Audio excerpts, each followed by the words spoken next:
യേശുവിൻ സന്തതിയല്ലോ ഞാൻ, വില നൽകി വീണ്ടെടുത്തെന്നെ അവൻ.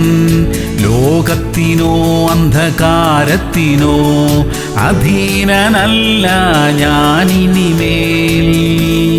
എബ്രായർ 13:17 നിങ്ങളെ നടത്തുന്നവരെ അനുസരിച്ച് കീഴടങ്ങിയിരിപ്പിൻ. ഇത് അവർ ഞരങ്ങിക്കൊണ്ടല്ല, സന്തോഷത്തോടെ ചെയ്യുവാൻ ഇടവരുത്തുവിൻ. പ്രിയമുള്ളവരെ, നമ്മെ ആത്മീകമായി വഴി നടത്തുന്നവർക്കായി നമുക്ക് പ്രാർത്ഥിക്കാം. ദൈവം അവരെ ഏൽപ്പിച്ചിരിക്കുന്ന ശുശ്രൂഷ അവർ ചെയ്യട്ടെ. ആത്മാർത്ഥമായും വിശ്വസ്തയോടെയും കർത്താവിന്റെ വേല ചെയ്യുന്ന ദൈവദാസന്മാർക്ക് തടസ്സം ഉണ്ടാക്കരുതേ. നമ്മുടെ സഹകരണം കൊണ്ട് അധികം സന്തോഷത്തോടെയും ഉത്സാഹത്തോടെയും അവർ വേല ചെയ്യട്ടെ. അത് അവരുടെ ശുശ്രൂഷയ്ക്ക് അനുഗ്രഹമാ. അത് നമുക്കും അത്യധികം അനുഗ്രഹമായിരിക്കും. പ്രാർത്ഥിക്കാം. സ്വർഗീയ പിതാവേ, ദൈവദാസന്മാരെ പ്രോത്സാഹിപ്പിക്കാൻ ഞങ്ങളെ സഹായിക്കണമേ. അവരെ ഏൽപ്പിച്ചിരിക്കുന്ന വേല അത്യധികം ഉത്സാഹത്തോടെ ചെയ്യുവാനുള്ള കൃപ അവർക്ക് നൽകണമേ. അത് ഞങ്ങൾക്ക് അനുഗ്രഹമായി തീരട്ടെ അപ്പാ. യേശു ക്രിസ്തുവിന്റെ നാമത്തിൽ തന്നെ. ആമേൻ, ആമേൻ, ആമേൻ.